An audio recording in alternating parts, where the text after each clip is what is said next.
It's a process getting all this started. Ha! I think I am live over here. And yes. Ha! So I'm going to click in there so I can see the comments. And I'm going live over here and over there. And I'm on. So, hello.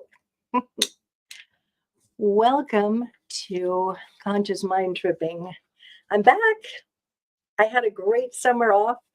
I did a lot of fun stuff and I had a lot of interesting experiences. And some of them I'm going to actually talk about here because I think that they are something that could be of interest to maybe you. So I'm going to start out with announcements because we have a lot of things that are going on here. Actually, on the 14th, Nick has an intentional healing and chakra making class. So these chakra plates that he uses in the work that he does, aren't they gorgeous? I've got a whole bunch of them in my office. Each one correlates to a different chakra in the body. This is obviously not the one for the second chakra, but it is definitely the one for the first chakra. So if you are not grounded and centered and focused in your life, maybe you need something like this. And if you're not owning your word, maybe a chakra plate for your throat would be a good thing. If you're interested in these kind of things, Nick is going to be doing that class on that Saturday, on the 14th, and it's a full day class. So you'll learn a lot about the crystals and you will be able to make your own plates. And everything is discounted that day. I'm getting in the groove with this. I haven't done a podcast for a while, so I'm like, all right. So the next thing is going to be the 21st. Nick is going to be out of town, and I'm going to be doing an intentional mind mapping. It's a vision board group, and it'll be from 11 to 2. And I'm going to have art supplies out. We'll make it fun. We'll have music going, and I'll definitely be talking about how to manifest those intentions that you have. And using a vision board it's a really good way to map your mind. So that's coming up on the 21st. It'll be here in house and only, I think, 20 or 25 seats available. So I think it's going to be a lot of fun. And I'll have snacks and things here. And then Nick is going to be doing his numerology workshop. He has an I Ching workshop coming up. He and I are going to do a master class, and I'm going to be having that class where I have the artwork. So we have a whole bunch of things on the agenda, and you can find that on newmontcenter.net. And there's a calendar page there with everything that we're doing. So I'm looking to see if I see any comments anywhere. So if you guys can see me, please say hi. That way I know who I'm talking to, and makes it more fun for me. And if you have any questions, this is interactive. So I want to get into what the topic of the day is. So you all remember that when we're talking about life in general, there is the controller of us, which is our mind, and that is the part where it's either we're consciously on board and doing that logic and that reason, or we're unconscious and we have things that we're doing that we're literally unaware that we're unaware. And so the topic of today is that point where we are unaware that we're unaware. Gloria! Glorias. Now I know I'm talking at least to you, and that makes me much happier. Hello, my love. Gloria and I have known each other for over 30 years, and I just love you dearly. So that part of us that's unconsciously unconscious, we're unaware that we're unaware. And when I'm working with people, there's a big part of it where I'm able to be a mirror for them, and I'm able to help them to see what they're unaware of. And when the defense is down, then we are able to be looking at things and have that understanding of what the various programs are that we're all running. So in light of that, I'll tell you how this all came about. I have a person that I've just met in my life who is now he helps to create viral videos. And he and I are working together to make this more busy, make the online presence more impactful. And the reason why we're doing this is he asked me, and I love this because we had a whole consultation, and he said, and his name is Ian, by the way. You can look him up, Ian, the viral guy. I believe that's what he has a YouTube channel, and he helps people create excellent content. And we had such a good time with coming up with ideas on what to do with content. It was a lot of fun. And he's going to come over, and we're going to be making a whole bunch of different types of videos, and not just for me, with Nick with Mainstream Metaphysics. And by the way, if you did not see Mainstream Metaphysics last night, it was amazing. He had Gina Ann on there, and she just so happens to be part of the conversation for me this evening, because it was with her that I had a very interesting breakthrough. So Ian asked me, why do you want to make a viral video? Why would you want your video to blow up? And I was like, well, to be honest, I used to have a fear of public speaking.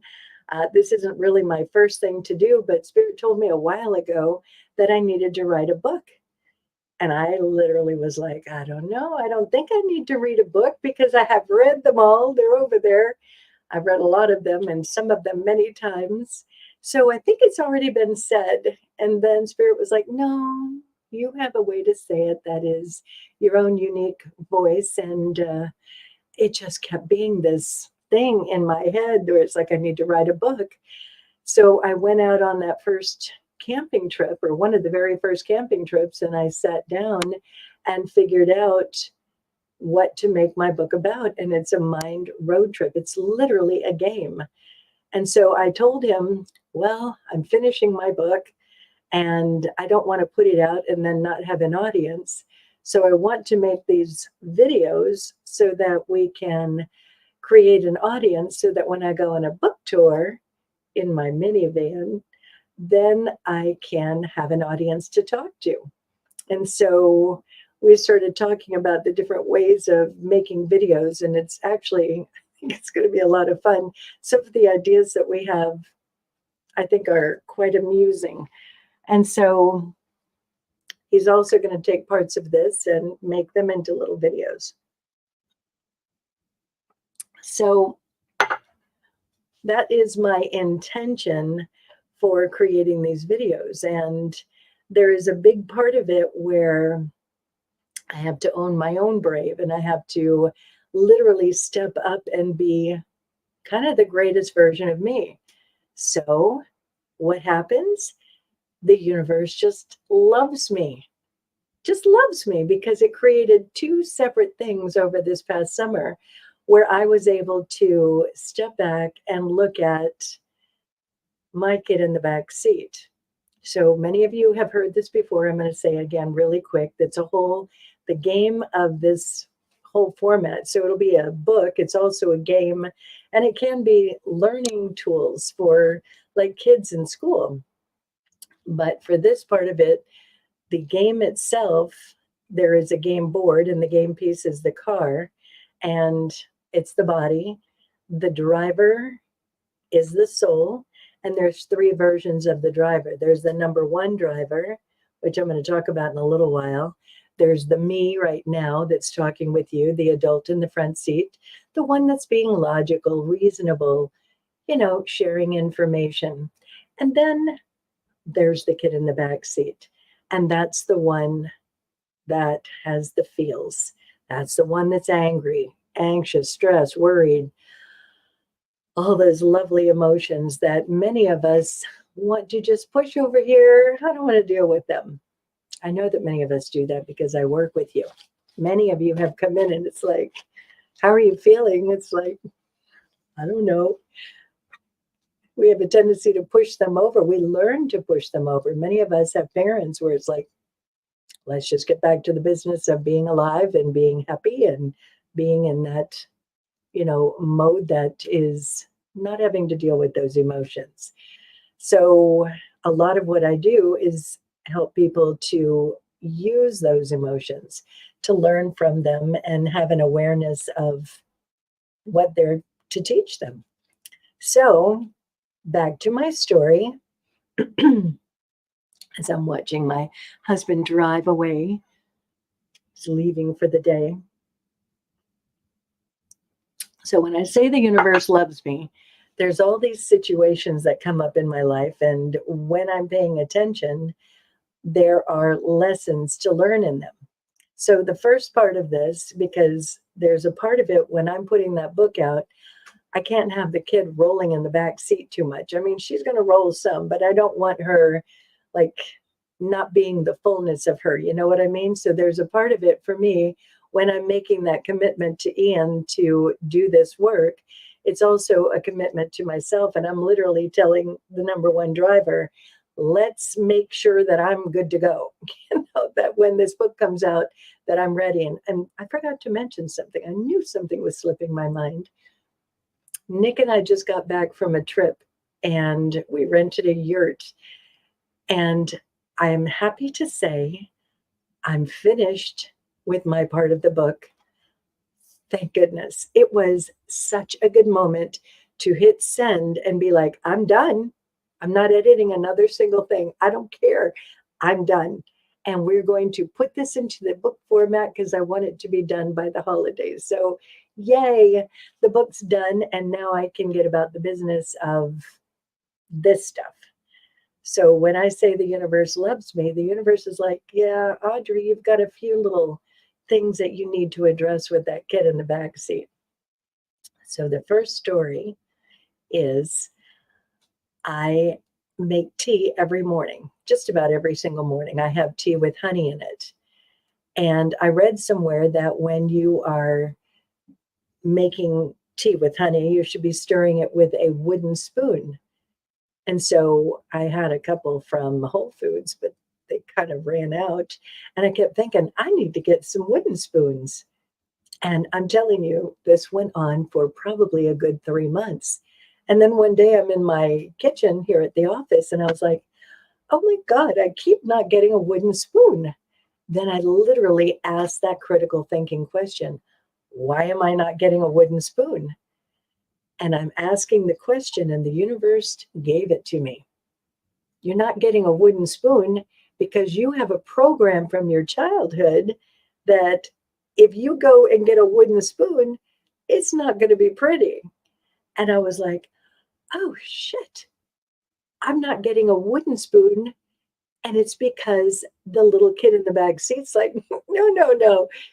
Because if my mother asked me to go get that wooden spoon, which she did, it was not going to be a good moment.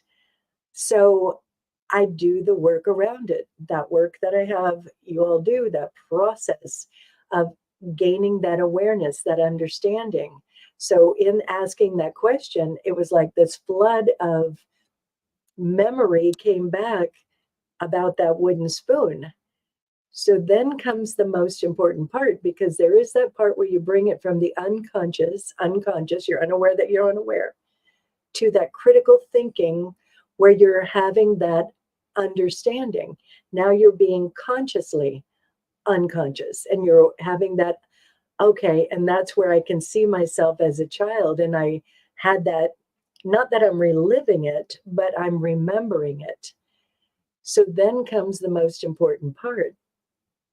And for this, I went on one of my beach days to my favorite beach, Leo Carrillo Beach, where I can sit in a little cave there, and I had a conversation. So I'm the adult and I'm having that conversation with my little Audie in the back seat.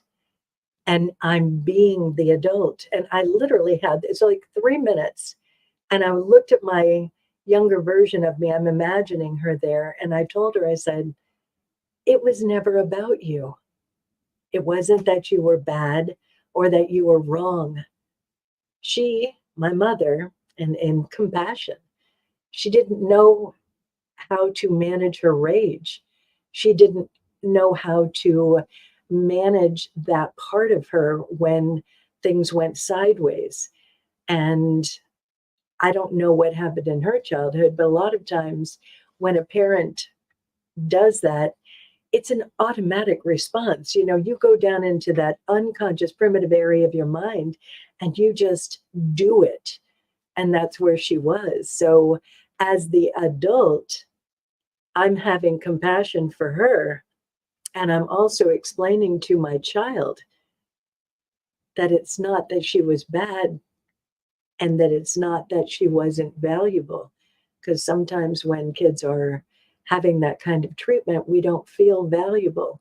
And so on that beach that day, I was literally letting her know she's okay and that's not going to happen again. And it wasn't even about you. And I let those tears out and sobbed. That's a lot to hold on to for a lifetime. And I'm telling you, it was like 3 minutes for the whole process and it was gone. It was done. It was over. And got up and it was like a feeling of renewal, of realignment within myself. And it's not there anymore.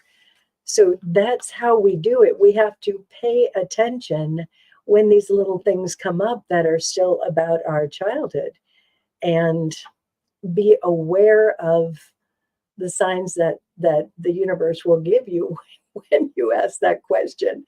You know, that critical thinking part of us is so important, and it's the way that we find those answers and the way that we let go of trauma and the drama that we have accumulated in a lifetime. You know, these things, your heart literally has its own little brain there. It's a little grouping of neurons. And we hold on to these memories. If you're thinking about the car analogy, it's like it's in the trunk. And if we're driving and we don't clear that stuff out, it's not that it's gone. It's in the trunk, and the trunk is right next to that that kid in the back seat. And it's like you're just rolling from that vantage point and not really having that awareness until you do. So I want to get into the next story around this. And this one was even bigger. So, as I said before, many times I'm a mirror for my clients. They say things and I can see the kid in the back seat and I can be their detective and gently bring it up to them to show them, look, this is what's going on here, and show them how to use those tools to get on the other side of it. So this next story, my stomach is doing weird things. The next story has to do with Gina Ann, who was on Nick's show last night. So we had that event with the psychic panel, and then they were all doing readings afterwards. And I wrote notes for this one because it's important. So she was on that panel, and I looked at Nick at one point and I was like, I'm having a reading with her. And so, you know, Spirit was like, you need to have a reading with her. You know, I don't have it where it's like Nick, where I have a voice in my ear or something like that. It's just a knowing, you know, I just get that nudge, do this, don't do that. And this was a big nudge of, you need to have a session with this girl. So we sit down, and I had met her on the phone once before, and, you know, she was on Nick's show at another point, but I really never like sat down with her. And so we sit down together, and this is where it's like I get a little vulnerable because it's personal, but I share it because it's important that you understand, even though I'm just about to be 62 in October, I still have these things that I have to look at. like when I'm putting it out there to God, when I'm putting it out there to my higher self, it's like I need to be 100% put this book out. It's like I'm going to get challenged on what still needs to be addressed. And like I told somebody recently, I think that we all have the opportunity to keep looking at that next layer and then that next layer until the day we make our transition. So I was very grateful to have that session with her. And at the very beginning of the session, I just listened to it again for a little bit, and it was very interesting. And she's, by the way, really, really good at what she does. I'll put her information in the comments below so that you guys can check her out. And she's going to be at our next psychic fair, by the way, that is coming up soon on the 21st of October.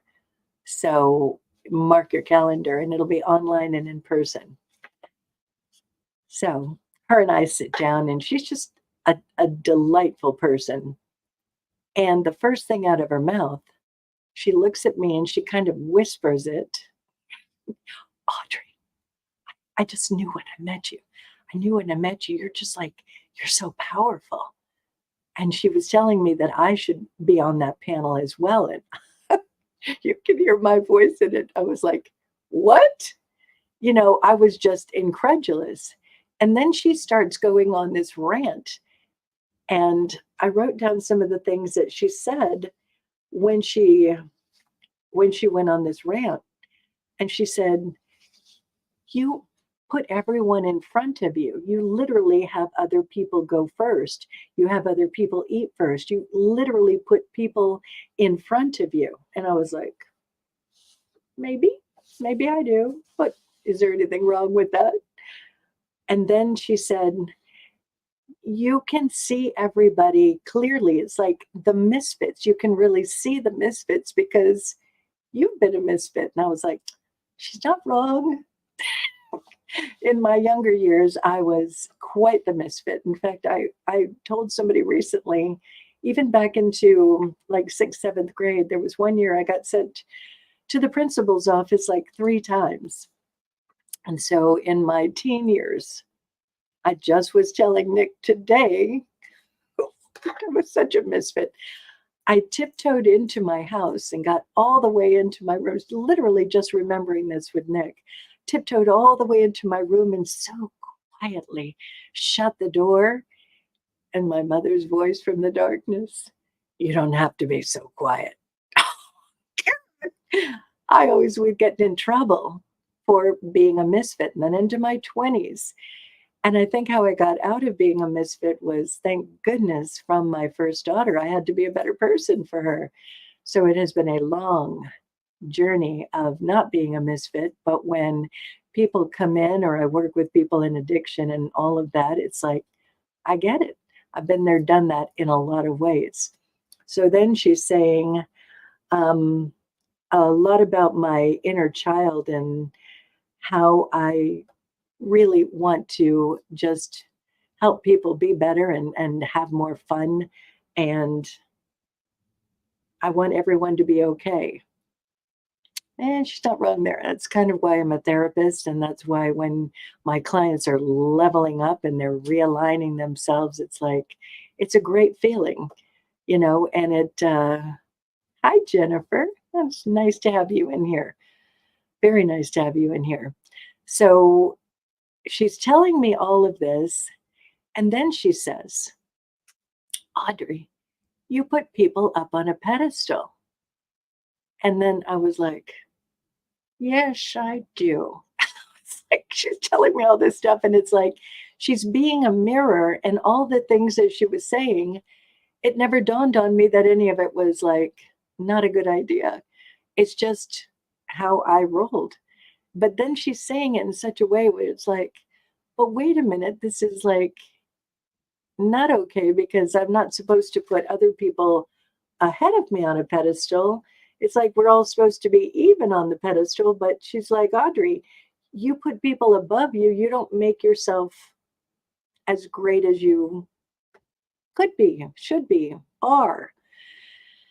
So we have more that we talk about in that session. And we were talking about my book and different things. And it looks like if she's accurate, we're all going to have a very good time with it. Anyway, we finished the session. Then I got to get busy and ponder these things and literally do a timeline because she wasn't wrong. And there was something about it. I'm not being the fullness of me. I'm not standing up in my own, being my own son, as you guys know what that is. And I'm going to take a really quick little detour here about the thing with the sun. I just recently was at a good friend's 60th birthday, and she had it in a teepee, and it was just the coolest thing. And she was showing me how she gave one of her friends a necklace that had a sun on it and told her how it's important to really own that part of us that's like the fullness of the sun. And we literally jokingly say the effing sun. Don't we get a little more graphic? But I just got in trouble the other day for saying a cuss word in front of my little niece, and I have to clean up this potty mouth, but it's the effing sun. And there's a part of it when you are the fullness of you. It's like you're being that I am, and literally the universe flows through us. We are powerful beyond measure, but sometimes we're acting like the moon and we need somebody else to shine on us. Or in some way, shape, or form, we're not being that fullness of who we are. And sometimes we're the dark side of the moon. So when Gina Ann is telling me all of this, there's a part of it where it's like, okay, so what does this mean? And I start looking at my timeline. And as I'm looking at my timeline, I'm realizing as I'm looking back on it, there was somebody that told me one time who was helping me with some marketing stuff. They said, Audrey, you're too humble. And I just was like, what does that mean? I couldn't get it around my head. That's a bad thing? What does that mean? How do I be less humble? What is that she's saying? And I never really understood it.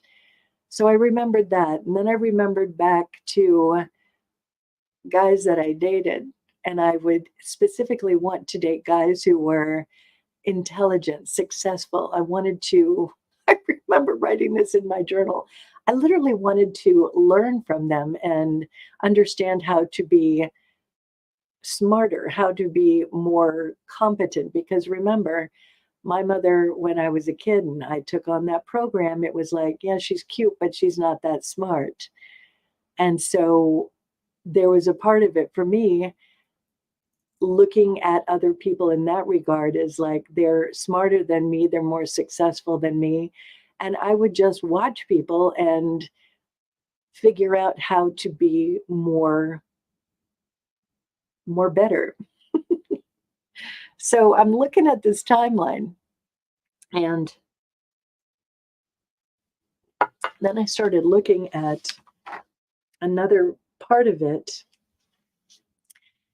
And I didn't even think about this. And I just had something that came up in a session with somebody. And so I'm going to tell you my version of it. I had very few friends when I was growing up. And one of my best friends and I worked at this place together. And she was like, I'm telling you, my closest friend. And we were sitting there waiting for the place to open. And she had always been like the really pretty one. She had great clothes. She was just very, well put together and just always really pretty.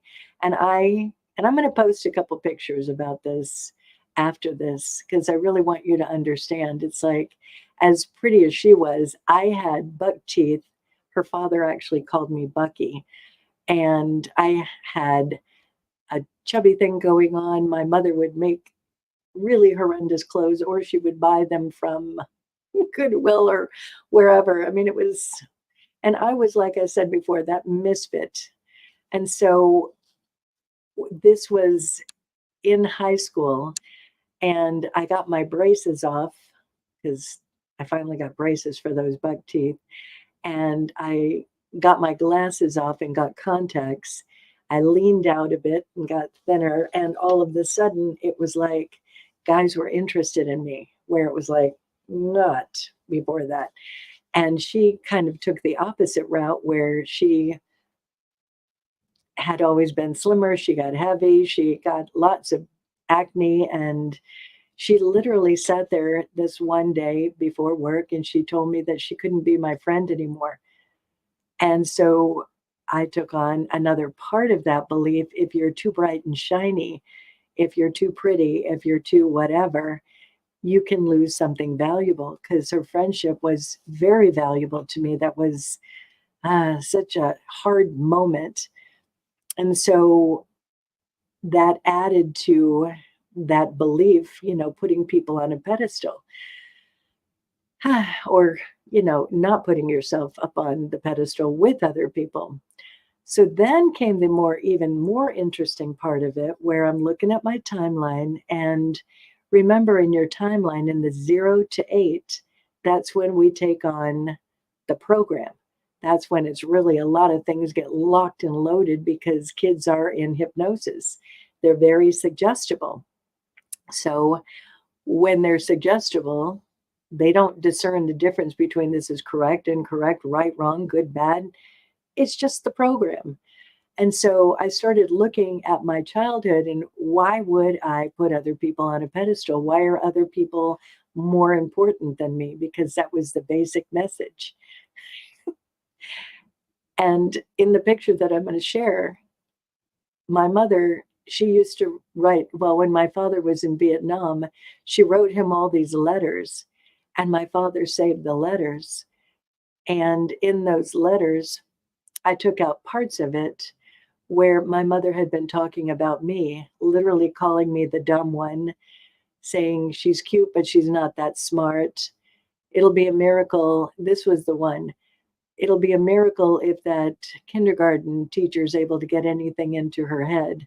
But then again, I'm comparing her to her brother. So when I was growing up, my brother was a year and a half, no, a year and 12 days older than me. And in my mother's perception, because it's her perception, she grew up with a father that it was like Gils, because they were from Germany. I'm a Gil. And my brother, you know, boys are like it. And so it's not anything about my brother. My brother's wonderful and I love him dearly. It was about what my mother perceived. And she literally would look at me and just think, "Ah, how is she ever going to make it in the world?" But my brother, he was very special. And so we take on a belief other people are, when that's literally what's being displayed. And again, I don't fault my mother. I don't fault my brother or anybody. It's just what happens. So we take the judgment out of it and we're just looking at, why would I do what I do now? Why would this happen? And so I'm looking at my childhood and I'm looking at everything that happened and I'm looking at these letters and it's like, oh, well, that's what I would think. Then came the really fascinating part. It's almost like Jane Ann was just like picking it right out of my mind. This is the key thing. My mother, when I was a child, and I will never forget this, and I've thought about it for various times in my life, she looked at me and she said, "Odd, you put people on a pedestal."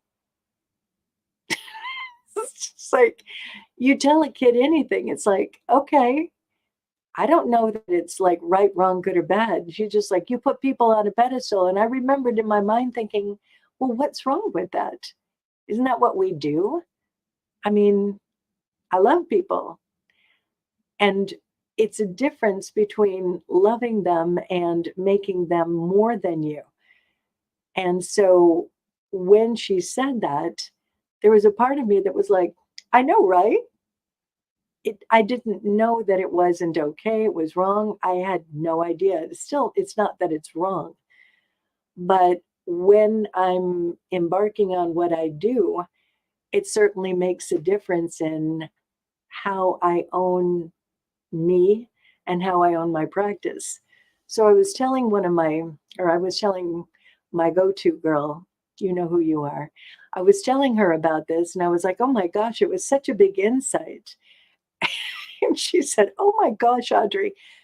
She goes, you know, for all this time, it's like you don't really talk about yourself and the things that you're doing. And you're always talking about, well, Nick's doing this and Nick's doing that, or I don't do this because Nick does it. And I had no idea. I even was putting him up on a pedestal. And so, like, I learned the energy work. I do some of the stuff, but I don't do it because, you know what? He's like brilliant at it. Why would I do it? He's so good, you know? But it takes away from me being on that same pedestal with him, which we are and which we do here at our center. But there's always been that like little bit within me where I don't do quite such grand things. And what Gina is saying is on a lot of levels, I do. It's just my version of it, but I have to own where I'm at with it. And it's super important to really get, and this is the bottom line of this and why this is so important. And this is where I might get a little um, when I talk about the first driver, we all come into this experience, into these human bodies, and we come in to be the grandness of us. We come in to be that light. Literally, when we are conceived, when that egg and that sperm come together, there is this flash of light. And then when you look at who we are, it's like when I say that we're the effing sun, it's like so much even more than that. We are quantum computers. We talk to the universe. We receive the universe. When I say that Spirit's telling me to do things, that's receiving. When Spirit was like, you're writing a book, you're becoming a practitioner, you're going to do this, you're going to do that. It's like, do I really need to, though? I mean, seriously, I could do other things. It might be a little easier. I don't want to have to face my fears, but I have, and I continue to because it's important as we are all moving forward here. If there is any part of you that thinks that you are less than the most incredible thing on this planet, then you're running some kind of a unconscious program. You took on a belief somewhere along the line that is not accurate. You are a miraculous in the universe. You're royalty. What you are capable and what you are able to access and literally do and be is literally even beyond my imagination, beyond our imagination. So when there is a moment where you think you're not worthy, it's not you. That's not that higher part of you. It's that kid in the back seat. When you think you're not valuable, it's the kid in the back seat. And when you believe other people and you allow them to dictate your life, that's the kid in the back seat. I wanted to read something. I've been wanting to read this for you all for a while. I just think this is incredible. This was, and it's by a person named Cody Brett. I don't even know who it is, but I saw this one day and I was just, wow. It was like, I'm telling you, I've been saving it for a while. So I'm going to read it with you. The way people view you, and you can also the way I view myself. Sometimes I think about the different characters I play in everybody's story. I'm a terrible person in some people's narratives and a godsend in others. And none of it has anything to do with the person I truly am. The lens that others view you through is colored by their upbringing, beliefs, and individual experiences. Some people see your bright personality as endearing, and others see it as annoying. Some people think you're weak and emotional, and others feel safe to be themselves around you. Some people think you're rude and selfish, and others respect the way you stand up for yourself. Some people admire the way you take pride in the way you look, and others think you're conceited. And none of it has to do with you are truly who you truly are as a person. I'm going to read that again. And none of it has to do with who you truly are as a person. What you have to understand is that you have no authority over how people view you. So never try to control the way others see you, because the only thing that truly matters when the dust settles down at the end of the day is that what you genuinely see in yourself. So as we are all moving forward, there's going to be, like, for instance, when my clients come in and they have been affected by somebody saying or doing whatever, we make it about ourselves. Most of it is not about us. So when you can take other people's judgment, other people's opinion, other people's beliefs, and you can put them where they belong, it's like, I'm not going to make it. Somebody literally just said this to me the other day, and I'm not going to say what it was about, but they literally said to me, Audrey, you can't make everybody happy all the time. And I was like, you're right. And I turned away and walked away because it's absolutely true. But I can make myself happy, and I can understand myself, and I can get out of the defense and understand why I do what I do if it does make somebody unhappy, and I can realign myself. So it's super important to get, if other people are angry with you, especially when you have apologized, when you have recognized what you've done, and you've literally realigned your behavior and you're no longer doing that behavior. Sometimes it is about the other person, and sometimes you just have to keep loving them and have compassion for them and not get caught up in their story. You rise above it and give them a place to come up to, so that you can love each other better, so that you can be light together, so that you can shine brightly. So when I am looking at all of this, sometimes it's not easy. Sometimes it's challenging, but I want to know what it is, because the more that I recognize little Audie in the back seat, and I'm able to tell her, oh, girlfriend, I'm driving now. And we're right there with everybody else. There's nobody that's ahead of me, and there's nobody beneath me. I am that. I am as well as you. So it's really important to get, when you're feeling any of those feelings, get in the process, own your ability to look at those things. Be aware of what happened when you were a kid, not to judge it, not to judge your parents, but to understand, what are the programs that I'm rolling. Let me see if you guys have any questions.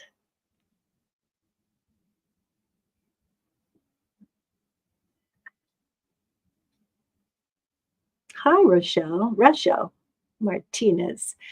I'm looking at your comments here. Jennifer, you've been a misfit. I can see that. I can see that. It's very interesting to have been somebody who is So many experiences. I'm telling you, I could have gotten in such big trouble so many times that I didn't. And, you know, the universe had my back on a few of those times. it's been it's very challenging to not be upset when beaten disrespect is given. You know what? It is.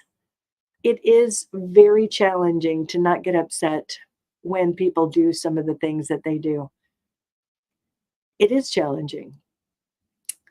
And when you are looking at them saying whatever that they're saying, if you're able to be your own person in the front seat and you're looking at them and you're going, why would they be doing this? Why would they be saying that? When you're questioning them and you're bringing them into their own critical thinking.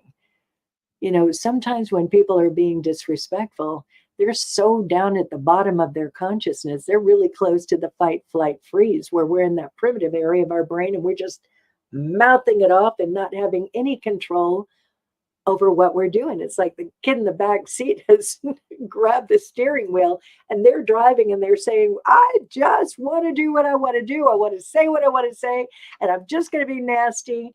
Whatever that is, if you can step back and understand this isn't about me, or if it is about me, I will do my best to rectify it.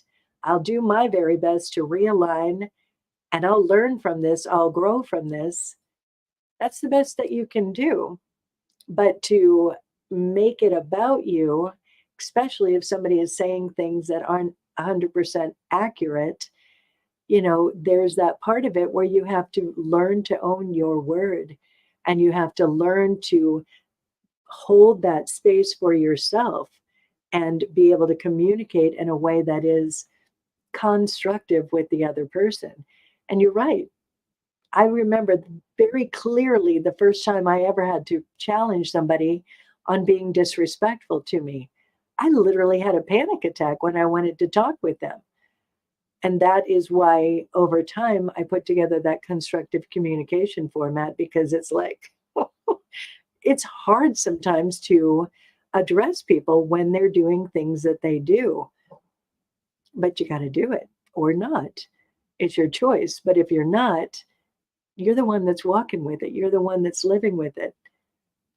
You're the one that has that rolling, and the other person's just thrown it on you and they're gone. They've walked away and you're the one left holding it. So rather than holding it, we look at it, we understand it.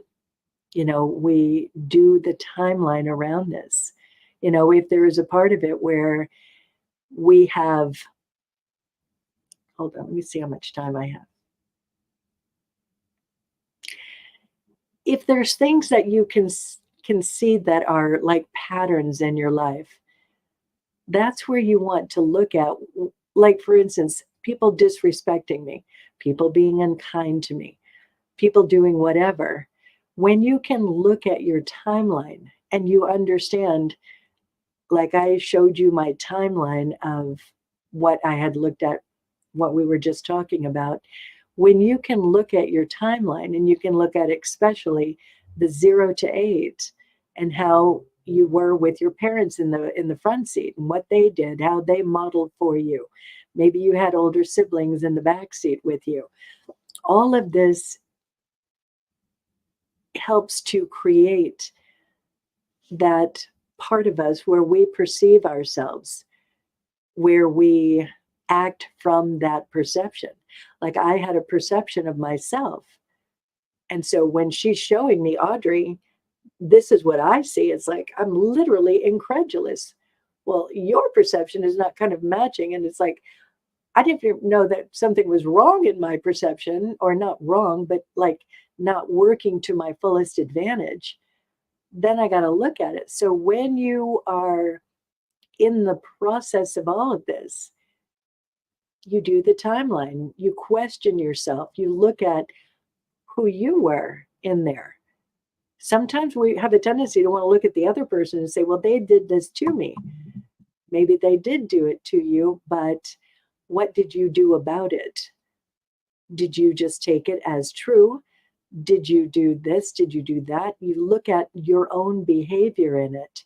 So when you're able to understand your program and what you took on with that behavior, then you have moved from unconscious to consciously unconscious. And in that process, like I said, I'm doing that timeline and I'm gaining that awareness. And there's that part of me that knows the flipping sun.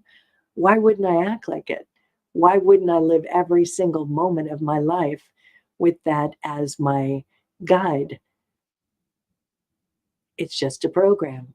So when you're able to change out that program, then you are leveling up. You're raising your consciousness. You're choosing a new program. You're literally rewiring your quantum computer. So now there's that part of me, because this is a process of weeks that I did this. It wasn't like an overnight thing. I pondered it. I thought about it. I looked at my timeline.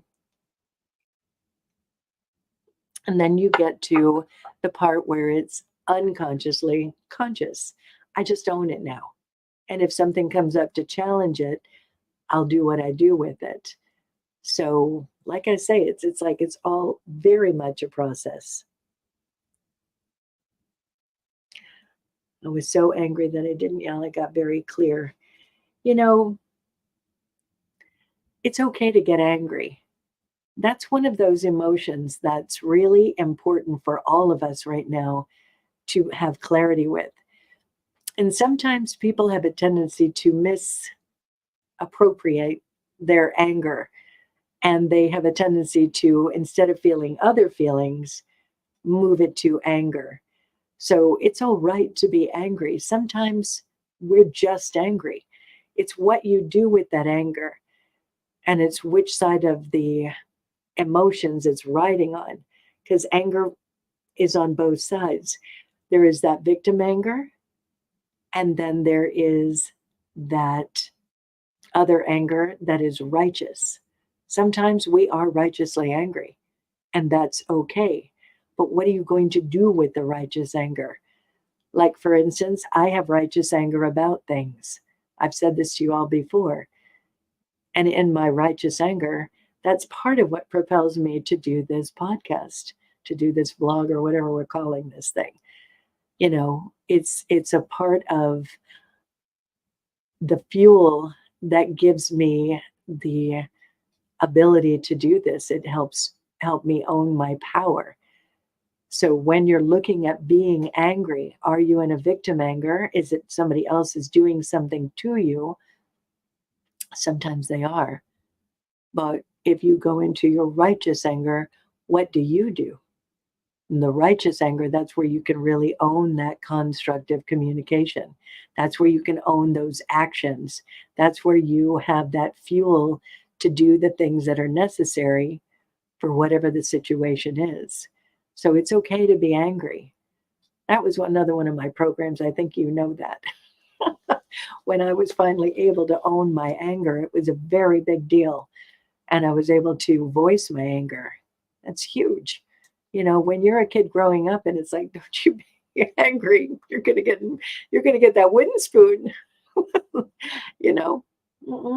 So it's a real blessing to be able to look at these things. So I want you to really get, as you are looking at your own life, as you're looking at these things, it's with compassion, no judgment.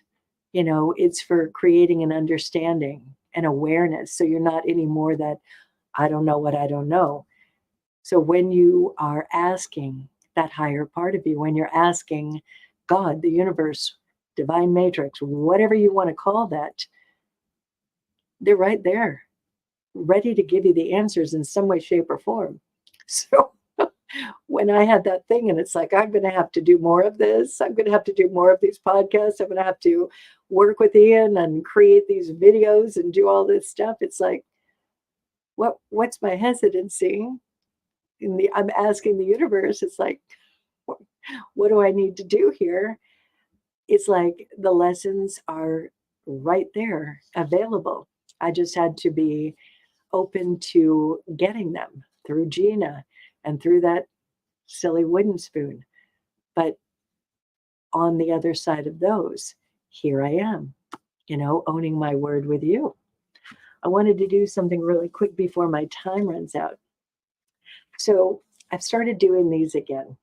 This is an envelope. So with my clients at the end of session or when I'm running a group, sometimes I will give them an envelope with a quote in it, or I'll give them cards. Like I had the Four Agreements cards and the Power of Now cards. So I just give them something, and it's really amusing because how many times I give my client the card and it's exactly what we were just talking about in session. I mean, I have laughed hard with some of my clients at the end of session because of what was on their cards, and they take them home. Then when they come for their next session, they bring it back and they get a new card. So this is our card. I have no idea what it says in here, but I'm going to read it.